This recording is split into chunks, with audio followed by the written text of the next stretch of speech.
Shoo! The day is done, and the world is quiet now.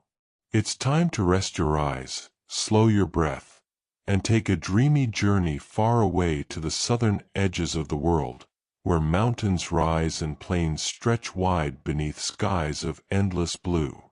Tonight, we travel to Argentina, a land of rhythm and poetry, of snow-dusted peaks and rolling pampas, of whispered tango melodies, ancient traditions, and powerful voices echoing through time.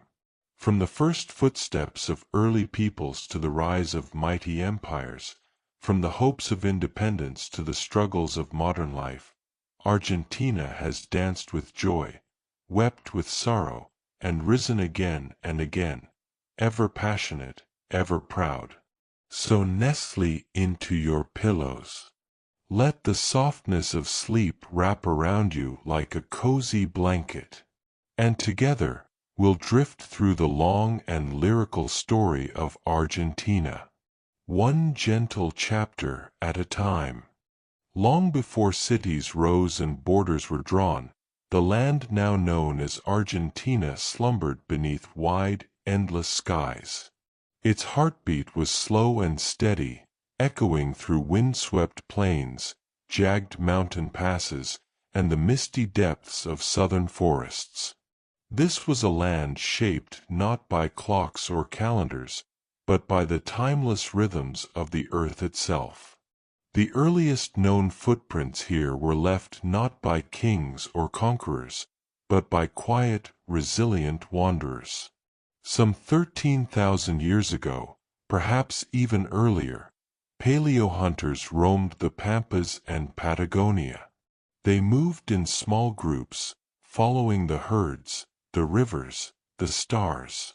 These were the ancestors of Argentina's first peoples, careful observers of nature, skilled at survival, and steeped in quiet wisdom. In caves tucked away near Santa Cruz, like the hauntingly beautiful Cueva de los Manos, we find their stories painted in ochre and charcoal. There, handprints stretch across the stone in silent chorus, ghostly signatures left by those who once lived, loved, and watched the seasons turn. These artworks, some dating back nearly 9,000 years, speak not just of survival, but of memory, ritual, and belonging.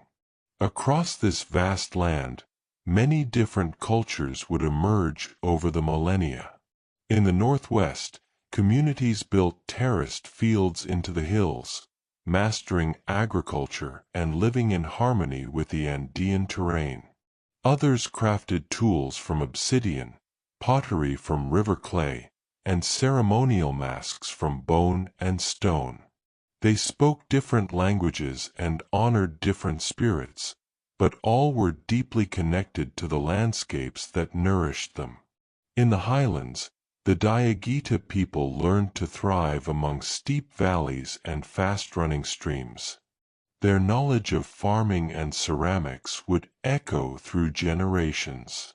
Farther south, the Mapuche and Tehuelche traveled on foot or horseback, herding guanacos and crafting stories from the wind. Along the Atlantic coast, fishermen pulled sustenance from the sea, following traditions passed down through whispers and song. These ancient cultures lived close to the earth. They observed the skies, tracked the stars, and honored the rhythms of rain and harvest.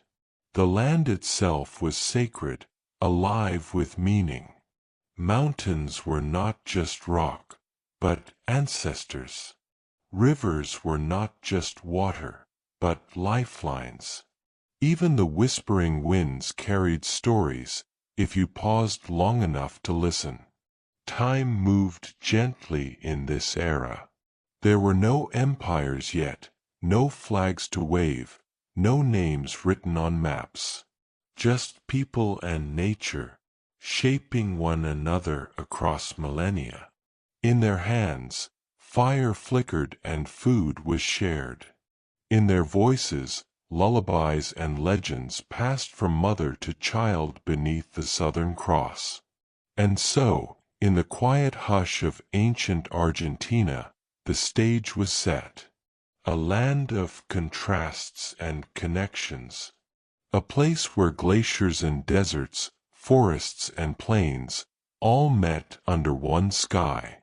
It would not stay untouched forever.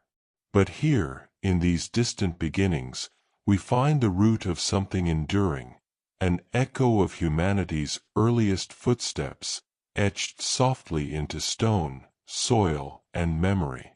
As the sun climbed higher over the Andes and the winds swept softly across the pampas, the ancient peoples of what would one day be called Argentina began to settle, innovate, and build. These were not vast empires like those of Egypt or Rome, but intricate, localized societies, rich with knowledge, culture, and resilience. In the far northwest, near the borders of present-day Bolivia and Chile, the land cradled some of Argentina's earliest organized communities. Among the mountains and valleys of this region, indigenous groups such as the Diaguita, the Calchaquis, and the Quilmes cultivated terraces into the rugged slopes. They learned to grow maize, squash, beans, and quinoa, seeds of life passed down through countless generations. Their homes were built with stone, sturdy and quiet, standing firm against both wind and time. They crafted tools from volcanic rock and pottery painted with geometric symbols, some practical, some sacred. Their designs revealed a keen sense of beauty and an understanding of cycles, of seasons, of nature, of spirit. These highland peoples were not isolated. They traded with one another and with distant neighbors, exchanging goods like copper, textiles, and dried meat. Llamas served as pack animals, winding slowly through narrow mountain paths that would later form part of the great Andean road systems. Farther south, in the central valleys and along the Andean foothills, cultures flourished with their own unique ways of life. The Horp people, for instance, inhabited the dry Cuyo region, today home to Argentina's famous vineyards. They built irrigation canals and wove reed boats to fish in local rivers and lakes. Their world was a gentle rhythm of cultivation and community, guided by oral traditions and ancestral ties. In the eastern lowlands and forests, the Chain and Guarani lived in harmony with the trees, rivers, and sky. They were forest farmers and foragers, planting manioc and sweet potatoes, crafting musical instruments from wood and bone. Their ceremonies were vibrant and communal, woven through with song, dance, and storytelling. In the windswept south, where the skies are wider and the land feels older still, the Mapuche and the Tehuelche moved across Patagonia. They were skilled hunters, spiritual dreamers, and later, fierce defenders of their independence. The Tehuelche in particular lived for generations in harmony with the guanaco and the condor, their lives paced not by city clocks but by nature's quiet signals, the tracks of animals, the ripening of berries, the turning of stars overhead. These early Argentine civilizations were many and varied. Though they spoke different languages and honored different spirits, they shared something powerful, a reverence for the land and a rooted sense of time. They lived not above nature, but within it. They did not write books, but carved meaning into stone, sky, and soil. In time, the powerful Inca Empire would extend its influence into the northwest, bringing new infrastructure, religion, and trade. Roads and messengers, sun temples and quipus, knotted cords used to record data, would link these Andean communities to a wider world. Yet even under Inca rule, the local cultures retained their spirit, adapting without losing themselves. As we drift deeper into Argentina's early history, we find no singular kingdom or towering monument. Instead, we discover a tapestry of civilizations, each thread representing a people deeply attuned to their world. The echoes of their presence linger in the valleys and hills, in quiet ruins and ancestral songs, reminding us that even the humblest beginnings can leave a lasting trace. As the quiet hum of ancient life continued across Argentina's hills, plains, and mountains, a distant tide was rising. It came not with warning or invitation, but with sails, white against the sky, carried by winds across an ocean. The arrival of European explorers would mark the beginning of profound upheaval, reshaping the land and its people forever. It was the early 1500s when Spanish eyes first turned toward the southern reaches of South America. In 1516, the explorer Juan Díaz de Solís sailed into what would one day be known as the Rio de la Plata, the River of Silver. He was seeking a passage to the east, but what he found instead was a vast estuary, guarded by indigenous peoples who met his crew with wary resistance. Solís would not return from that voyage, his life ending in the very land he sought to chart. Still, the Spanish pressed on. A few years later, Sebastian Cabot arrived, navigating the same silvery river and pushing further inland. He heard legends from the local peoples, tales of a mountain rich in silver, of a land glowing with promise. It was a story that echoed in the hearts of conquistadors like a distant drumbeat. These myths, though rooted in misunderstanding, would give the river its name, La Plata, and draw more explorers into Argentina's interior. By the mid-1500s, Spanish settlements began to take shape. In 1536, Pedro de Mendoza founded the first Buenos Aires. But it was a fragile beginning.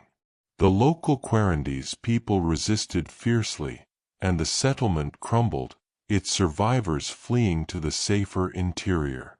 Over the next decades, the Spanish shifted their focus, founding Córdoba, Santiago del Estero, and Tucumán, towns nestled into the more hospitable northwest. These outposts served not only as centers of colonial rule, but also as staging grounds for the spread of Christianity, Spanish law, and European customs.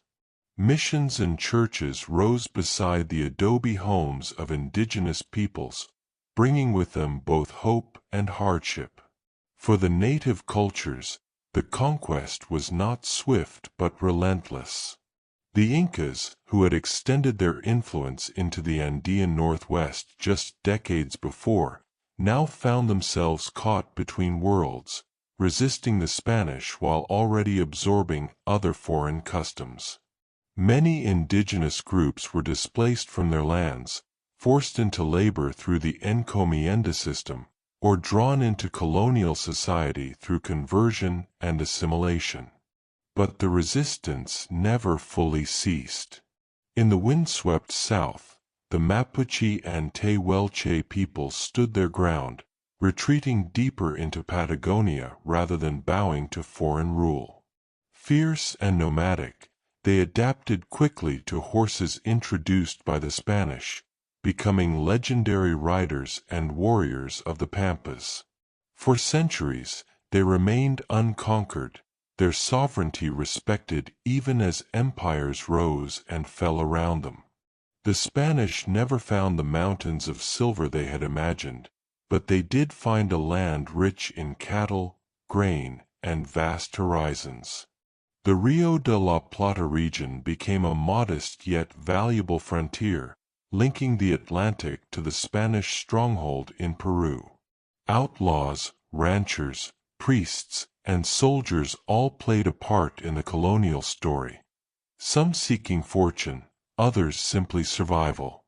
Over time, Buenos Aires rose again, rebuilt and repopulated in 1580 by Juan de Garay. This time, it endured. Positioned at the edge of the Atlantic, it became a gateway for goods, people, and ideas flowing between Europe and the southern continent. Ships creaked at the docks, carts rolled through cobbled streets, and a new colonial culture took shape, rooted in both the Old World and the New. Yet beneath the Spanish towns and mission bells, the land remembered. It remembered the hands that once shaped terraces, the feet that danced to drumbeats, and the voices that spoke in languages now fading. Though conquest had come, and foreign flags now flew over the plains, the spirit of the first peoples endured, whispering through the canyons, rustling through the trees, and echoing in the hearts of those who never truly left. As time drifted softly into the 17th and 18th centuries, the Spanish Empire spread its long shadow across South America. Argentina, once a distant outpost on the empire's frontier, slowly became more than a backwater. It became a land of possibility, of cattle and commerce, of frontier freedom and growing pride. The winds across the pampas carried change. Horses thundered through open grasslands, where the gauchos, the rugged cowboys of the South, began to carve out their place in the story. They were mestizos, criollos, and indigenous men alike, draped in ponchos, with wide-brimmed hats and knives at their belts. These solitary riders, tending cattle under endless skies, would become both a romantic symbol and a real force in Argentina's emerging identity. Farther north, the Spanish imperial structure became more formalized. Argentina, once governed from far-off Peru, was incorporated into the viceroyalty of the Rio de la Plata in 1776, with Buenos Aires as its capital. This shift elevated the city's importance and transformed it into a thriving hub of trade and administration. Ships came and went, unloading European goods and carrying away hides, tallow, and silver. The estuary that had once swallowed the dreams of conquistadors now flowed with commerce. But empire, though mighty, was never still. In the quiet parlors of Buenos Aires, wealthy Creole families, descendants of Spaniards born in the Americas, began to speak in softer tones of self-rule, of trade free from Spanish restrictions, of an identity that was no longer fully European. Education flourished. Enlightenment ideas flickered like candles through the cities and towns. The colonial grip, once so tight, began to loosen. Meanwhile, beyond the bustling ports, the vast interior evolved in its own rhythm. Jesuit missions flourished in the northeast, where the Guarani people built communities of prayer, music, and farming alongside European priests.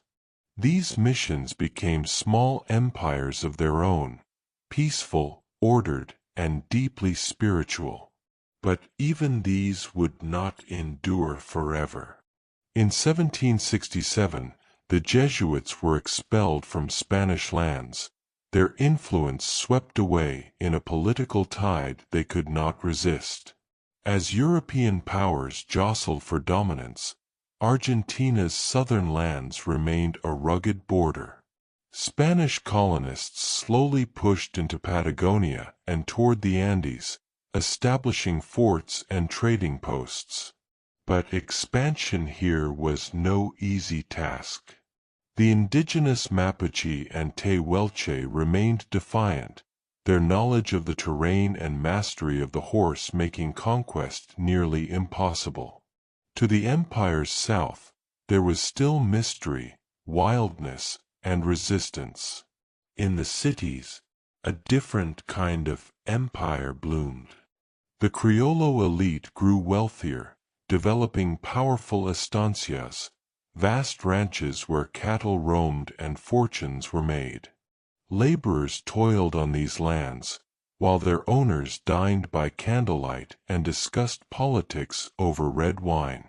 Buenos Aires became a city of contrasts, old European manners alongside Creole independence, Catholic tradition beside revolutionary whispers.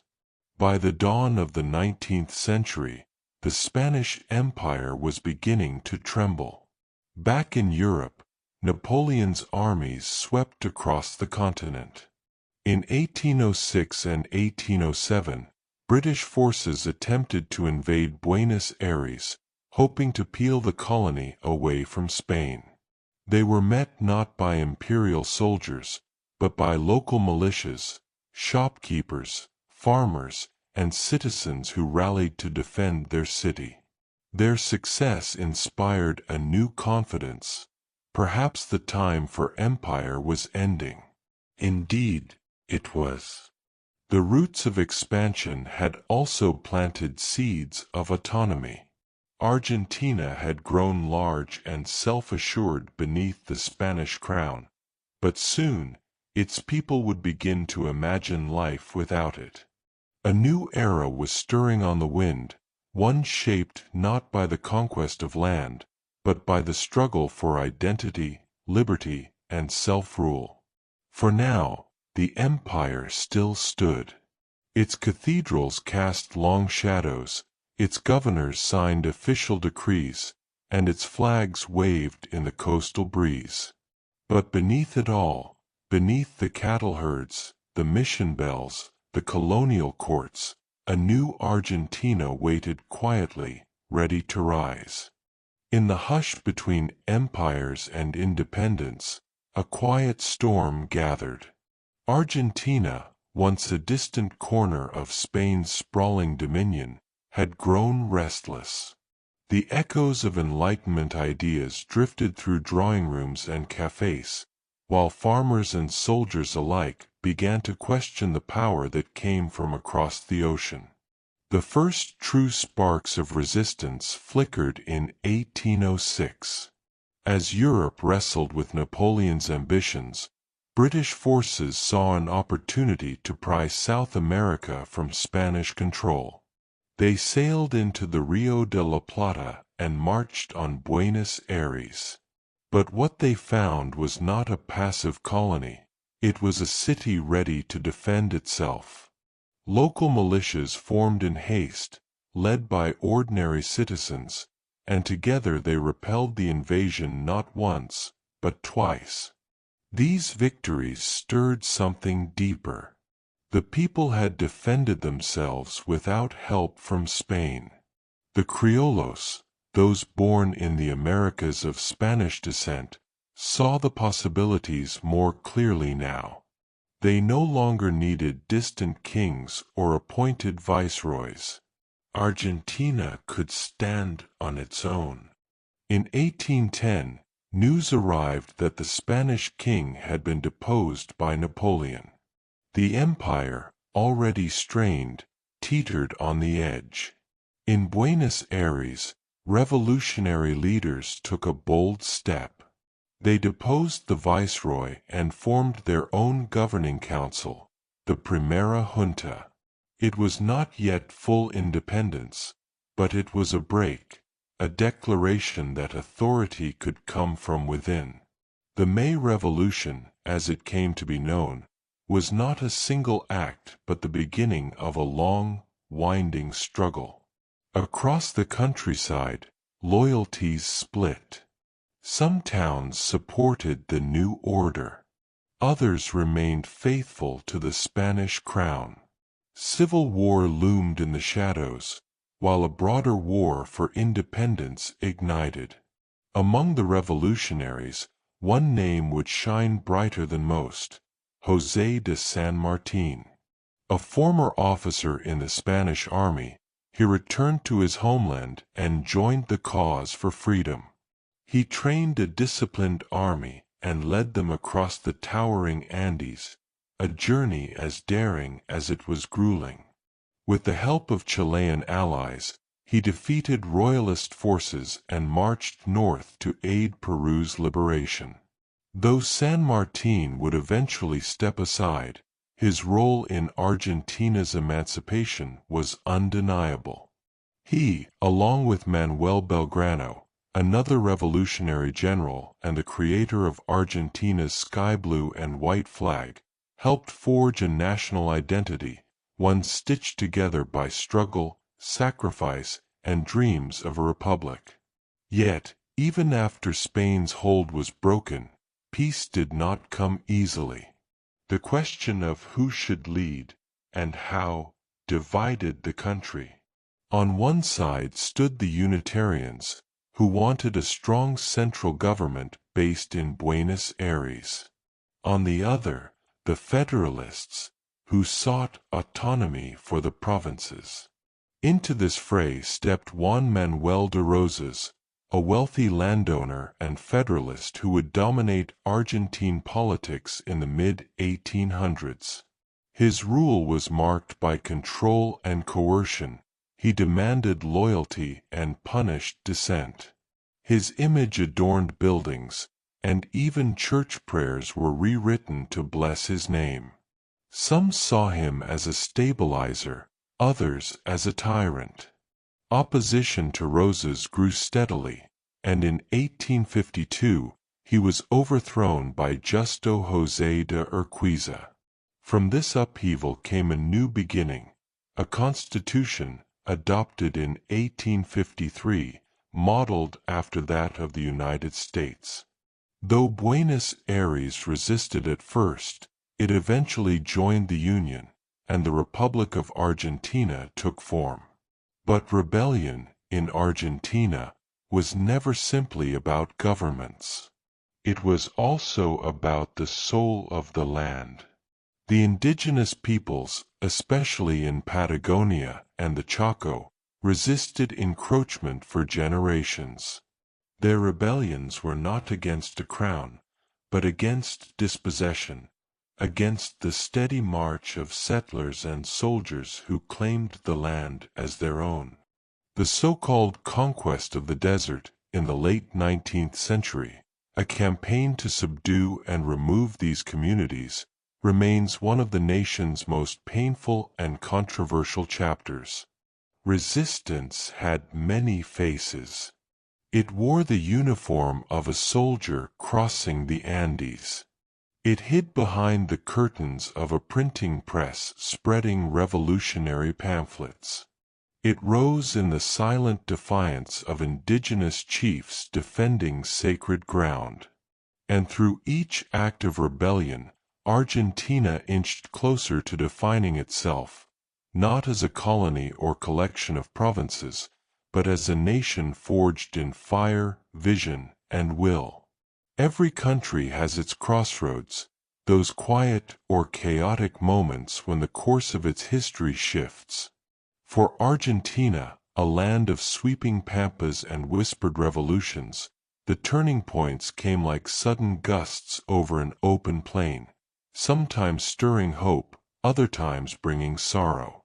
In the latter half of the 19th century, after decades of civil strife and the forging of a constitution, Argentina began to bloom.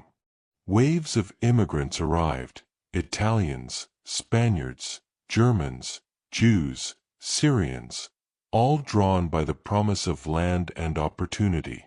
Cities like Buenos Aires, once colonial outposts, transformed into bustling metropolises. Grand avenues, opera houses, and cafes lent the capital a distinctly European air, earning it the nickname, the Paris of South America. The fertile soils of the Pampas yielded riches in wheat and beef. Railroads stitched the countryside to the ports. For a time, Argentina became one of the richest nations on earth. There was elegance in the air, but beneath the surface, inequities brewed. The vast estancias, the ranches, remained in the hands of the few. The many worked hard for little, dreaming of something more. Then came the 20th century, and with it, more crossroads. In 1912, a profound change arrived: universal male suffrage. For the first time, ordinary Argentinians could shape their government.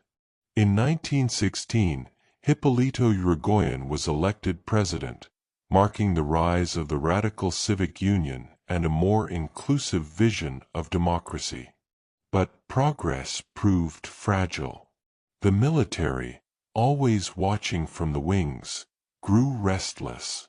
In 1930, a coup unseated Yrigoyen. Thus began the infamous decade, a time of electoral fraud, repression, and rising inequality. Disillusionment set in. The dream of a just republic seemed to slip from the people's grasp. And then, from the backdrop of World War II and social unrest, emerged a figure who would forever shape Argentina's identity: Juan Domingo Perón. As a military officer, Perón had observed the suffering of workers and the power of their collective voice. In 1946, he became president, propelled by the support of labor unions and the urban poor. His wife, Eva Duarte, known to the world as Evita, became a symbol of compassion and charisma. She visited the sick, championed women's rights, and created a foundation for the needy. To many, she was a saint of the people. Under Perón, Argentina nationalized key industries, expanded social welfare, and gave workers a sense of dignity. But critics saw authoritarianism in his style, and when economic troubles grew, support fractured. In 1955, another military coup forced him into exile. Yet Perón's shadow lingered. Even in absence, his ideology, Peronism, remained a dominant force in Argentine politics. In 1973, he returned and was once again elected president, though he died just a year later. His widow, Isabel, became president, but instability and violence spiraled. That spiral brought the darkest of Argentina's turning points.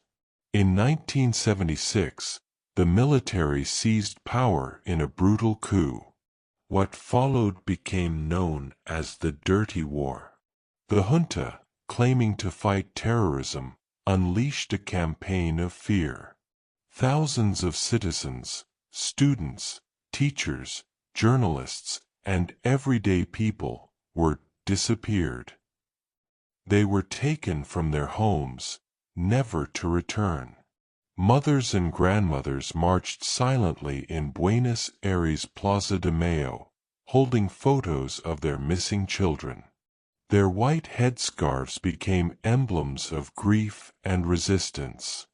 The horror lasted until 1983. Then, after the military's humiliating defeat in the Falklands War against Britain, the dictatorship collapsed. Democracy returned. Raúl Alfonsín was elected president, and for the first time, Argentina sought justice for the crimes of the past. Trials were held. Stories were told. The silence was broken.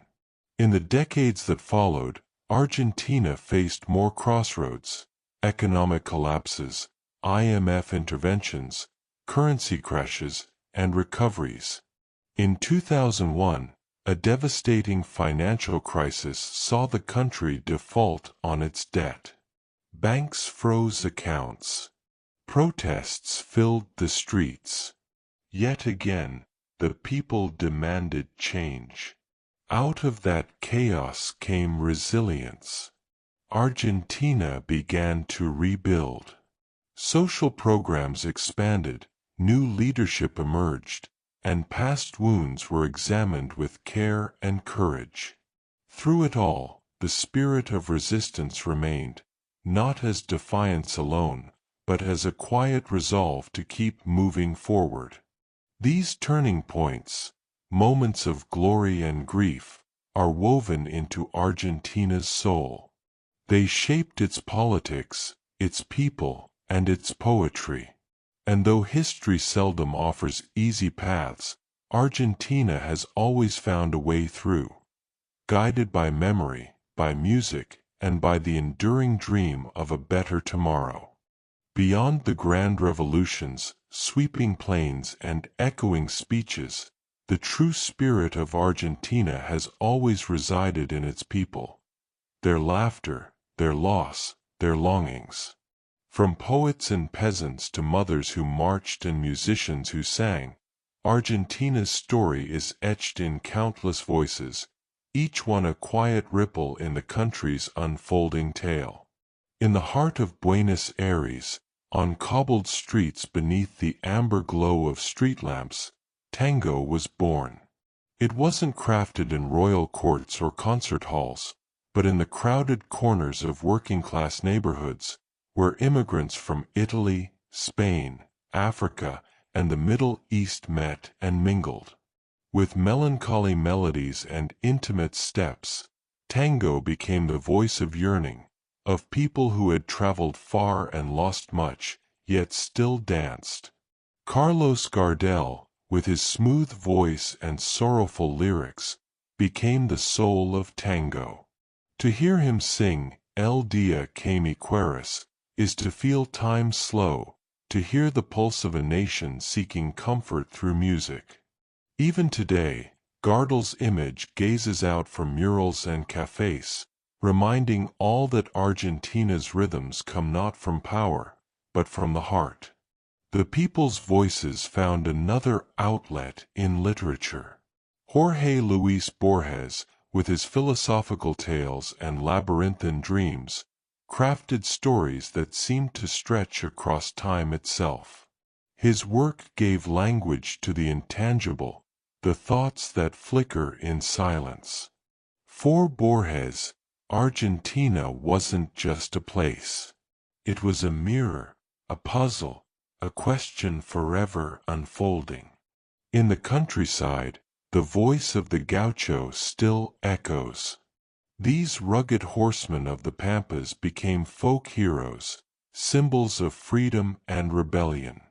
In dusty verses and worn-out ballads, the gaucho lives on, wearing his wide-brimmed hat, strumming his guitar beneath endless skies. José Hernandez's epic poem Martín Fierro gave the gaucho a literary legacy, one that speaks of honor, hardship, and a deep connection to the land. But some of Argentina's most powerful voices rose not in verse or song, but in protest. During the Dirty War, when silence became dangerous and fear blanketed the country, it was the mothers who refused to be quiet.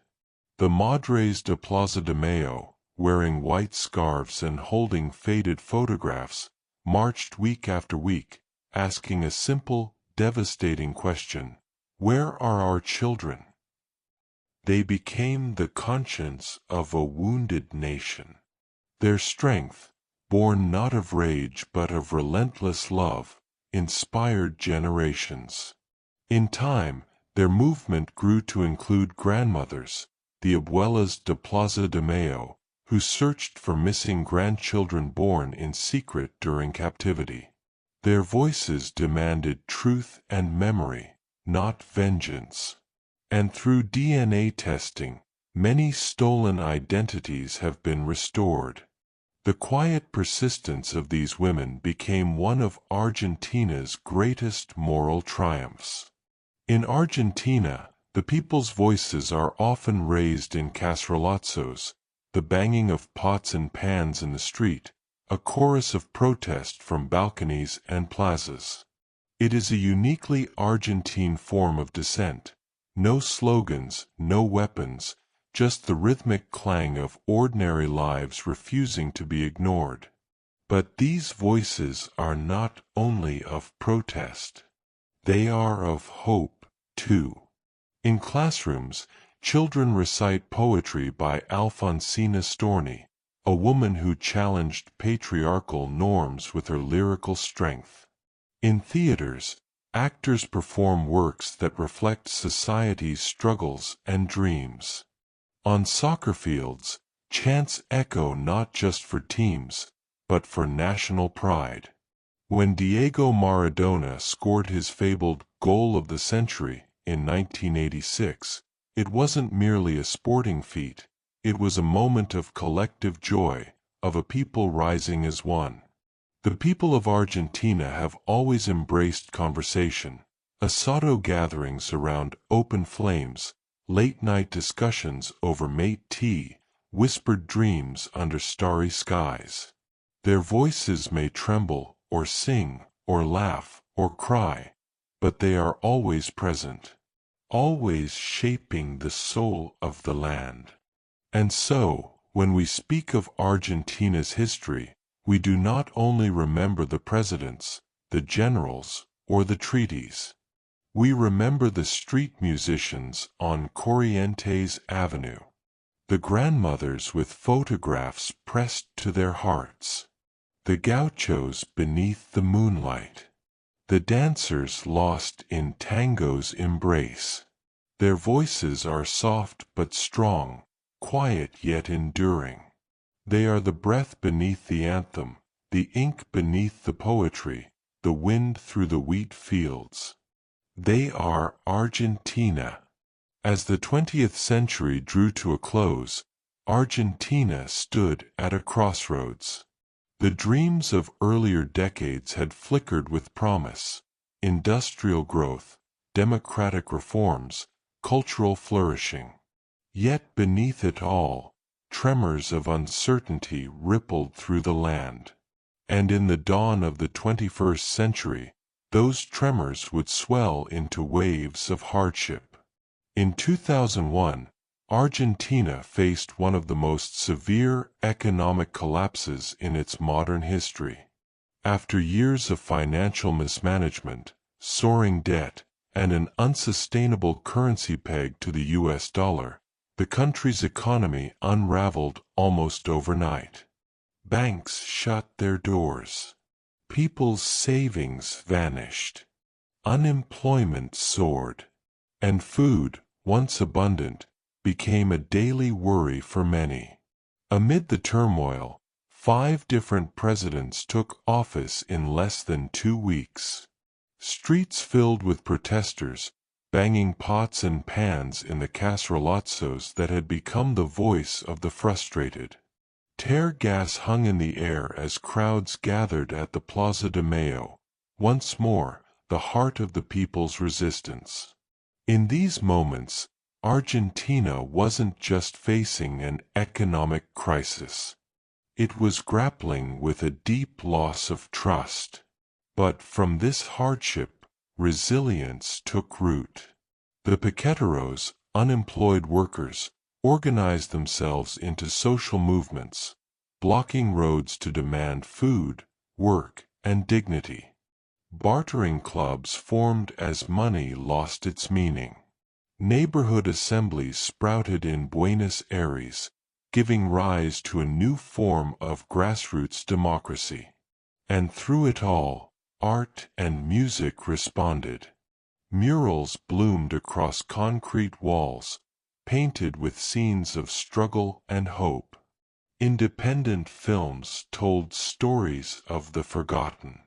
Writers gave voice to the anger, humor, and aching determination of everyday life. In the years that followed, Argentina began to recover. New governments introduced social programs and renegotiated debt. The peso was devalued, exports grew, and some stability returned. But the scars remained. Inflation continued to shadow the economy, and inequality persisted like a stubborn echo. Amid these struggles, Argentinians continued to demand truth and justice for past crimes. The trials of former military leaders from the Dirty War resumed, with a renewed national commitment to memory and accountability. Unlike many nations that chose to forget, Argentina leaned into remembrance.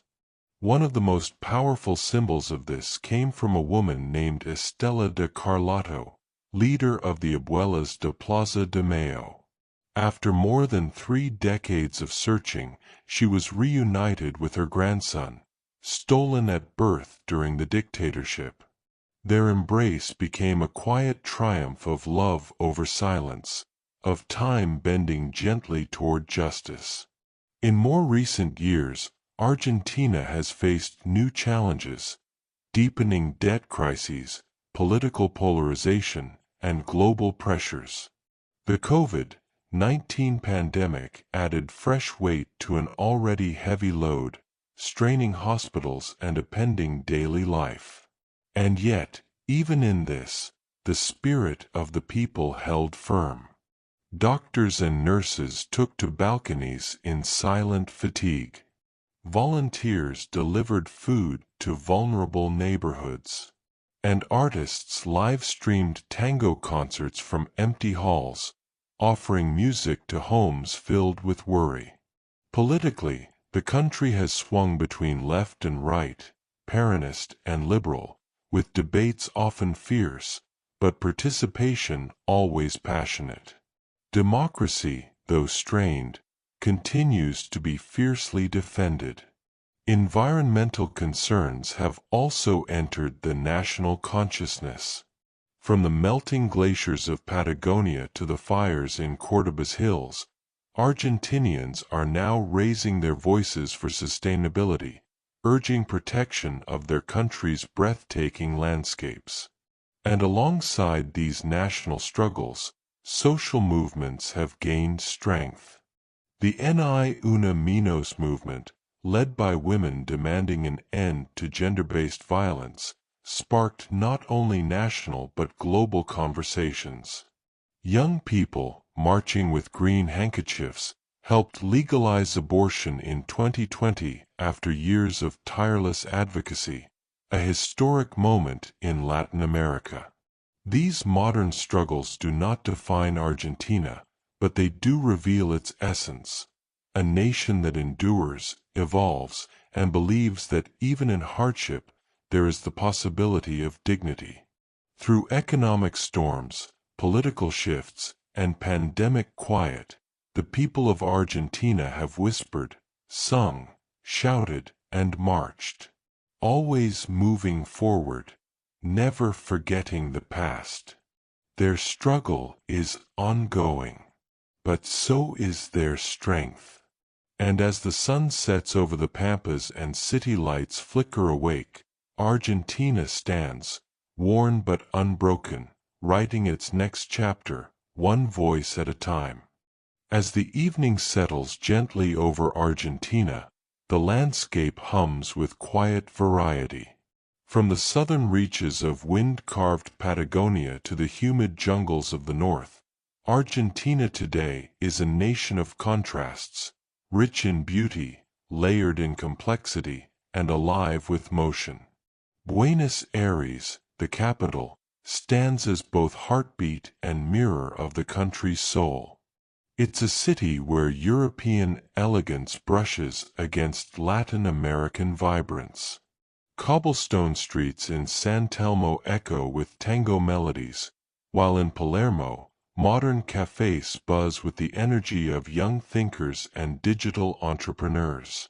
Street art splashes color onto concrete, and bookstores, so many bookstores, invite you in to linger among the pages.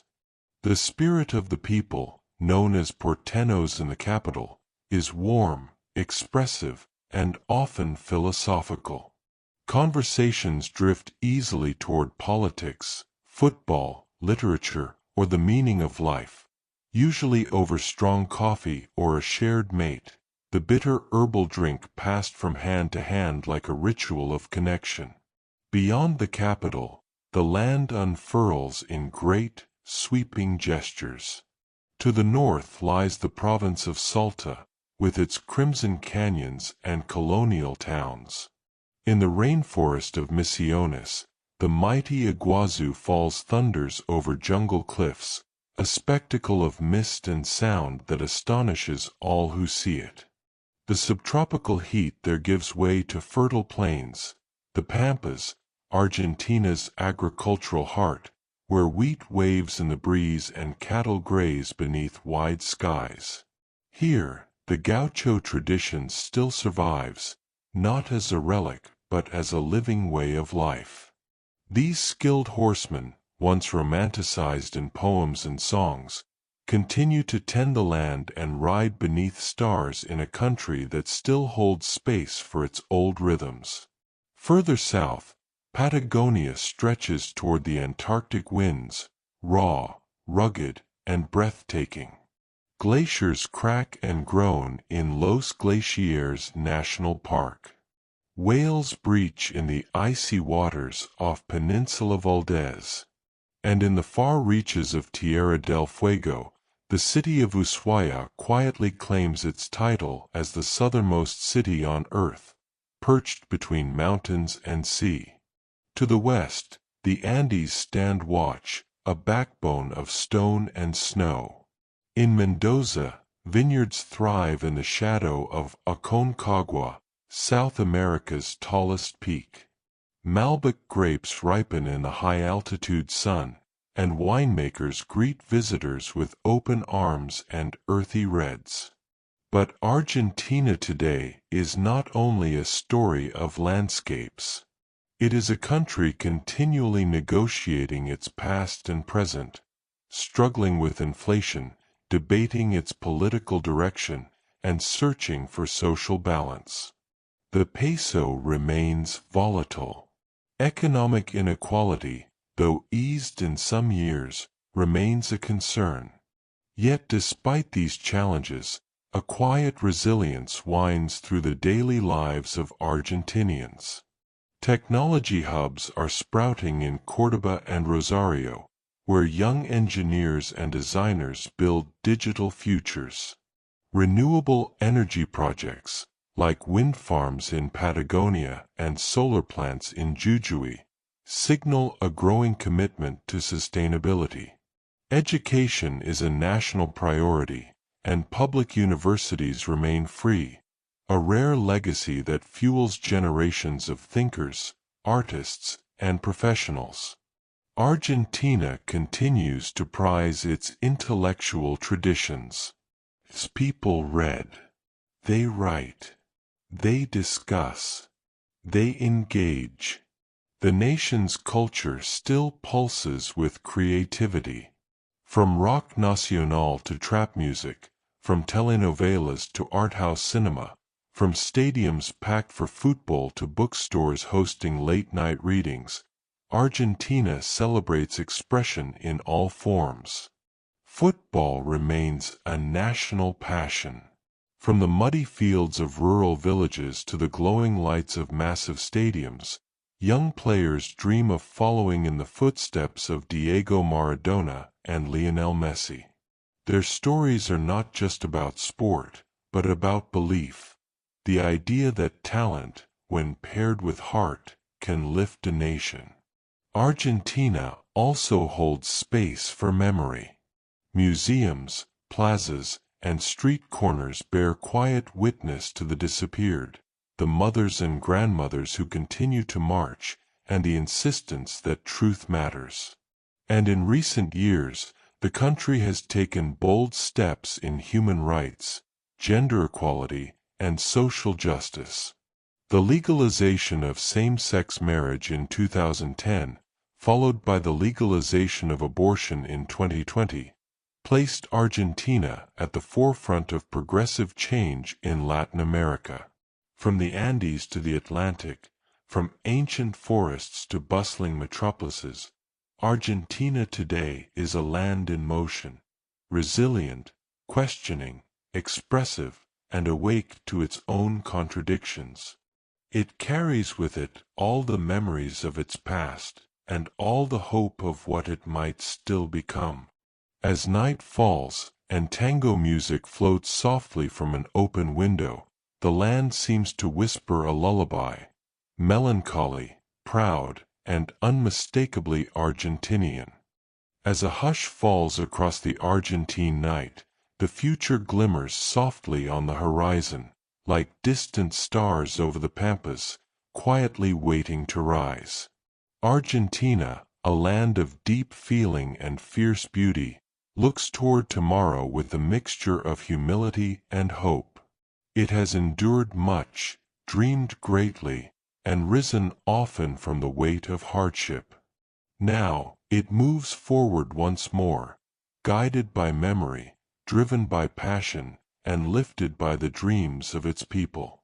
In classrooms across the country, children trace letters onto paper, recite poems, and learn of the heroes who shaped their land.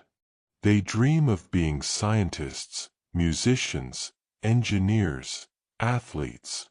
They are growing up in a world more connected than ever, and many are beginning to ask new questions about justice, about climate, about what kind of Argentina they wish to inherit. Their teachers encourage these questions, and despite limited resources, the country's tradition of public education remains a source of national pride.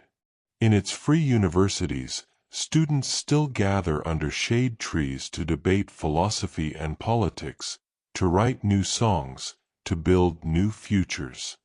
One hope for tomorrow lies in Argentina's embrace of sustainability. Wind turbines now rise over Patagonian plateaus. Solar panels catch the sun in Jujuy. Conservation efforts are expanding across wetlands, forests, and mountain reserves.